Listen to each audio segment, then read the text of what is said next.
আমি যখন 2001 সালে দায়িত্ব পেলাম তার আগেও কিন্তু প্রশ্নপত্র ফাঁস হয়েছে, হয়নি? হয়েছে। কিন্তু আমি চেয়ারে যাওয়ার পরে আর প্রশ্নপত্র ফাঁস হলো না। বিলিভ মি, আমার কিচ্ছু করতে হয়নি। কিন্তু আমার ইন্টেনশনটাকে আমি প্রমাণ করেছিলাম।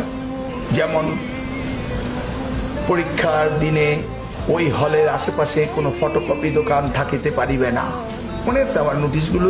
ওই সময় যারা ম্যাট্রিক পরীক্ষা দিয়েছে, ইন্টারমিডিয়েট পরীক্ষা দিয়েছে, হ্যাঁ, এগুলি আমি সার্কুলার পাঠিয়ে দিতাম। ইউনোরা মিটিং করে টিচারদেরকে বলে দিত আমার নিজস্ব সার্কুলার। বিষয়টা কি, প্রশ্নপত্র প্রিন্ট হয় বিজি প্রেসে, সেখান থেকে সিকিউরিটি দিয়ে 3 সেট প্রশ্নপত্র ইউনোদের অফিসে পৌঁছে দেওয়া হয় এবং তারা এটা থানার লকারের ভিতরে রেখে দেওয়া হয়, সিল গালা মারা। ক্লিয়ার?